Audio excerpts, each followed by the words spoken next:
Good day everyone. My name is Rafael J. Unahan. Let's discuss about explaining the water cycle and its importance. So,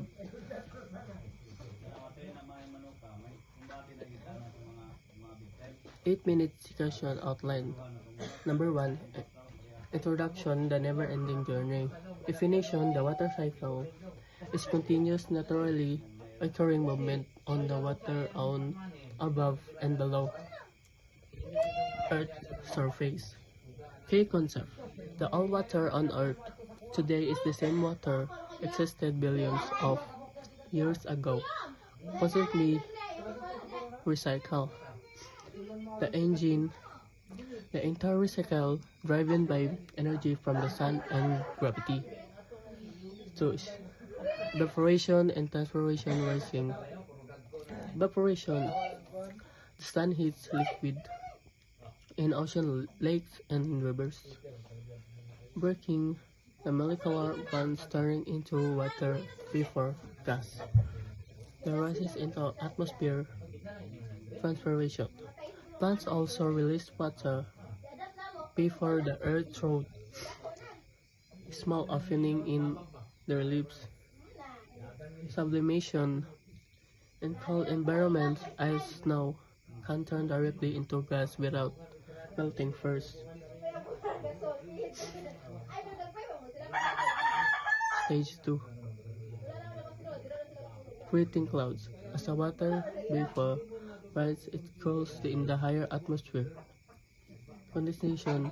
The vapor turns back into tiny liquid water droplets, which gather around particles that salt to form clouds. The cloud droplets combined become too heavy to stay in the air. Precipitation. Water falls back to the surface. The rain, snow, sleet, or hail. The collection runoff. The water flows overground, refreshing rivers, lakes, and returning to ocean. Percolation. Water seeps into ground, replenishing groundwater supplies and aquifers. The cycle then repeats with the sun evaporating this collected water. Importance. Why the water cycle matters. Sustaining life, it provides a constant, necessary supplies of fresh water for humans, animals, and plants. Regulating climate. The movement of water moderates earth temperature and control weather patterns.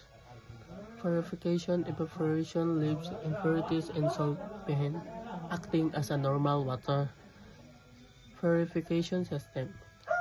Ecosystem balance. It is transformed nutrients and minerals necessary for soil fertility, aquatic ecosystem. The human effect in conclusion. Disruption.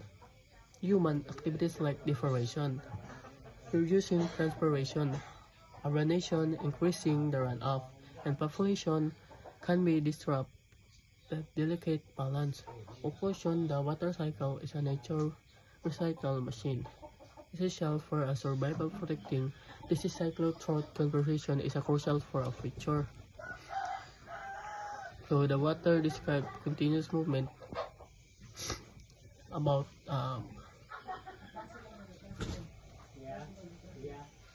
the big idea. The water is all we have. It recycle over, meaning the water you drink have been used by dinosaur millions of years ago.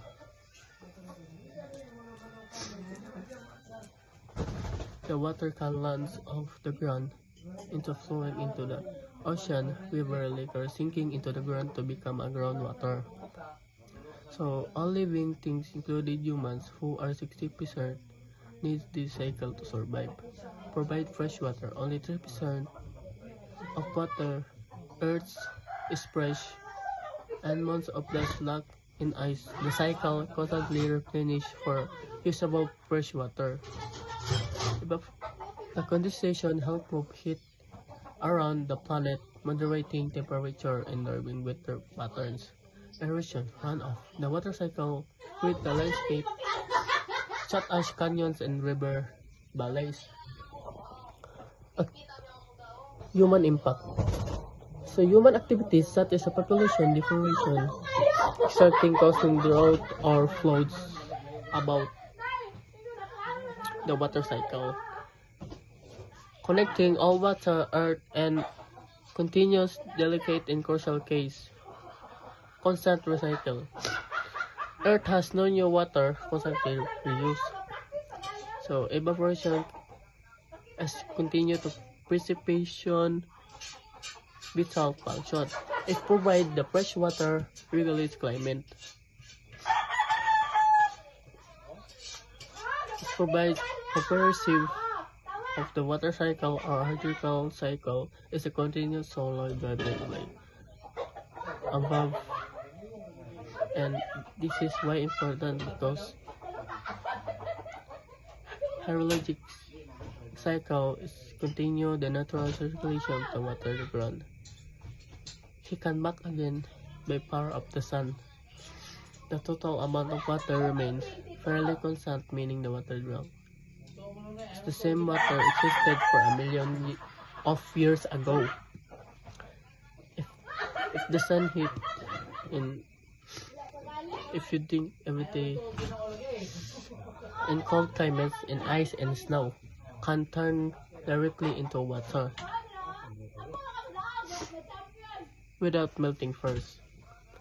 As the water rises, cools, changing back into droplets or ice crystal forming clouds.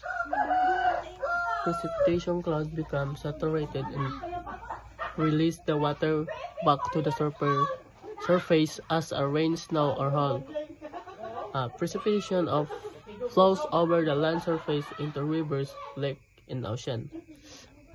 Water seep into the ground, recharge every aquifers run of every plant, and which into the water bodies.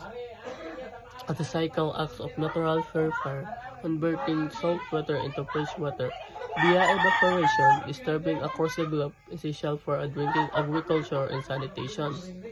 All living things are probably made of water. Humans are 60% of survival. Modern and earth temperature. And thank you. That's all for today.